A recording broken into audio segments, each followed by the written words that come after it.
Saturday for 6:30 p.m. kickoff on ABC against Michigan. Head coach Paul Chryst is here. We'll have some opening comments and take questions. Well, certainly excited and looking forward to this week's preparation and playing a really good, talented, and well-coached Michigan team. But it was fun getting with the players today and getting this week going.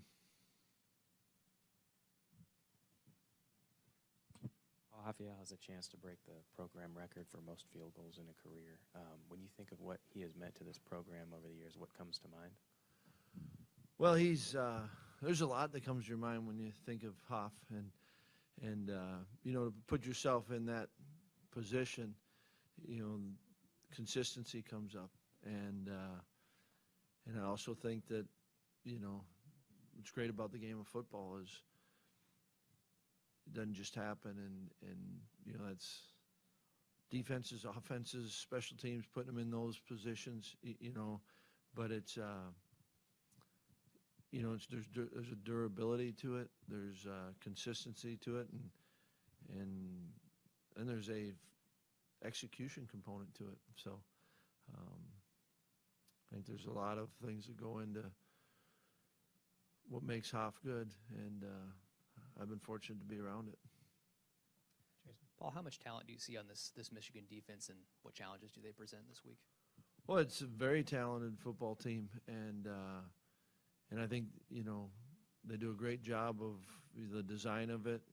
Coach Brown's a heck of a football coach, and so when you've got a really good scheme and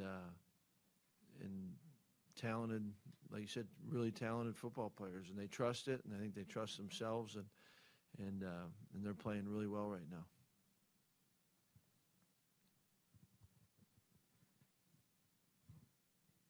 What have you liked from A.J. Taylor this season, and what's kind of allowed him to become a more consistent threat? Well, I've liked the way that A.J.'s growing, and you see it, week to week, and you certainly see it year to year. And I thought that he had a great purpose to his preparation, certainly in the off season. And I think that, like a lot of players, as you go through it and you start to do things and you gain confidence from that, and you play enough games and you gain understanding from what all the situations, what defenses are doing it, and I think you're also understanding yourself better too. So I think what's allowed him to continue to progress is his approach. It's important to him, and he certainly has talent, but he wants to be as good as he can be. So I think it's putting all that together, and what's exciting is he can still get better. Well, this defense has essentially been a top 5 defense for the last several years. When you evaluated who you had this year, knowing there were a lot of young players, new starters, did you anticipate there might be some growing pains at this stage of the season? I think that you're always, the things that happened before you can learn from. And we've got players on our defense right now that were not only parts of those defenses, but integral parts of it. And then you've got others that, this is their first year of playing. And so, our whole approach was, how do you help them grow, and how do you help them come together? And it takes individuals to be at their best for the unit to be at their best. And everyone's at a different point in their career. And so you just, the sole focus all along has been, how do we help this group by helping each individual be the best they can be, and then they got to come together as a team. And certainly, there's been moments where we've done some really good, and then there's been times where you say we got to get better from that. Jay. Now that you've had a chance to look at how successful the running game was against Nebraska, what made it go so well? Was it people doing more things right more often? Yeah, I think that it's always comes down to execution, and that execution is guys doing their part in it. And I thought that they had confidence in the plan. I thought they did a great job of communicating to where all 11 were on the same page. And then I thought there was times when there was a good strain and there was a good effort along with the technique and execution, and that's usually is the case when you have success. And really you can say that's with any play in football, whether it's a run play or a pass or run defense, special teams, so it's all about execution, and I think a big part of it's certainly understanding what your opponent's trying to do, but then it comes down to playing the game and playing with technique and trusting that and then putting it out there. Jason. How much do you worry about sort of the confidence level of some of the younger defensive backs after a game where you give up a lot of passing yards? Well, I think that, confidence is to be earned, and you just want to make sure that they got to have something to fall back on and trust, and that's when you got to trust the techniques that are being taught. You got to trust that the other people around you are doing their job, and those are all areas that we need to continue to grow and get better at. Dennis. The impact of Nelson being out for the first half, how does that change the dynamics, and especially with the younger D-backs? Yeah, I mean, certainly, Eric Burrell will start at safety, and, I think it certainly affects us defensively, and also Scott did some things on special teams, so a number of people will have to step in and step up while he can't go on that, and that's it happens a lot in the season, and that's why we talk all the time. You got to just continue to work, and opportunities will come. You don't know how, and yet it's a pretty good bet that your opportunities going to come, and you want to make sure that you've worked and prepared so that you're ready for that. And that's why I feel good about Eric. Eric's done that, and he's hadn't had a lot of snaps at safety, but has been working and been around it. So he needs to have a great week of prep this week, but he's ready for this opportunity. Right. I was going to ask you about Eric. I mean, he's played 19 games, so he has some experience, but going into an atmosphere like that, he could be a little bit wide-eyed, I suppose, correct? Yeah, I mean, that's always part of it, he's got to, we can help him, and teammates can help him, but he's got to understand that, and then you go back and trust what's gotten you there, and everyone has, those first moments, and like you said, he's played in games and been in a lot of games, and so he's got to take that knowledge and experience and apply it to this one. Shea Patterson's a classic dual threat quarterback. Mm-hmm. How are you guys preparing for that?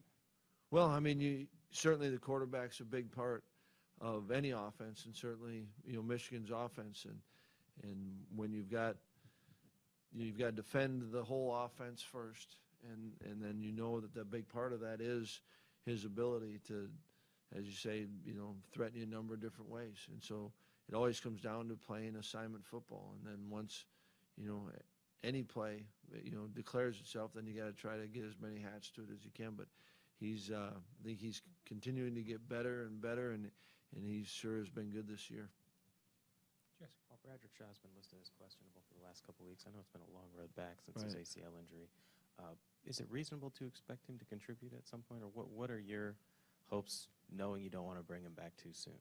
Yeah, I think that you want to see him keep progressing, and that's what was kind of exciting about last week, was that he was able to do much more than he did previously. And after talking with him, I think it was you want to see where they at now, and like he said, the days off were helpful. So he is making progress, and I think the worst thing we could do as coaches is try to put a timeline on a player like that, because it's not what you want the timeline to be, it's what is the body allow the timeline to be. And so the thing and you trust about Brad is he is a worker, and it's important to him. So there's nothing that you can do other than just hope that he's continues to make those positive steps forward, which he has been, and that's been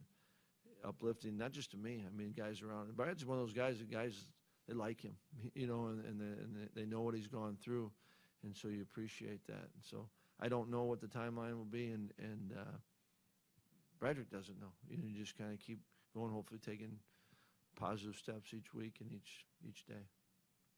Well, we spoke about this morning, but you generated more of a pass rush against Nebraska. You'll obviously need that again, but also needing to be mindful of the quarterback and his ability to move, and then having Andrew Van Ginkel maybe closer to health full health would certainly help? Yeah, all those are very true, and hopefully we got more snaps out of Andrew than we did, 2 weeks ago against Iowa, and hopefully he continues to progress.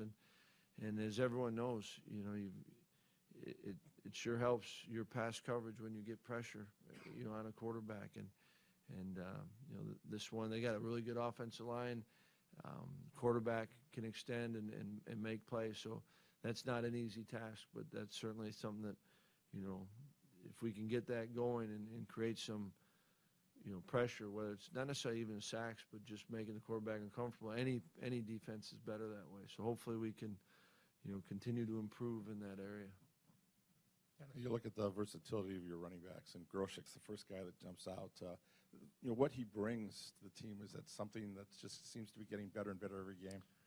It does, and Grosh does bring a lot to this team, and not just this offense, and so his versatility has been important. I think it's part of who he is. I think when he's playing his best, he is doing a lot of different things, and not just at running back, helping in special teams. And he's a smart, tough, dependable player, and I'm glad we got him. Wildgoose had to step in for a lot of snaps on Saturday after studying the game. What did you think of his play? I thought he certainly did. He jumped right in there, and I thought he did some good. And there's nothing like getting those meaningful snaps. And so, like anything, there's some good to build on, and yet he can continue to get better. But I think it's not easier, but it's game reps truly are different than practice reps, and so I think that can help him tremendously.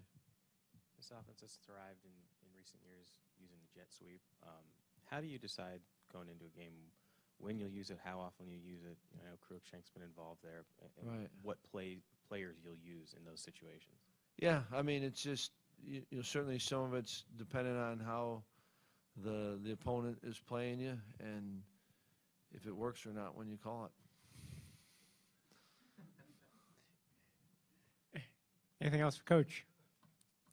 All right. All right, thanks.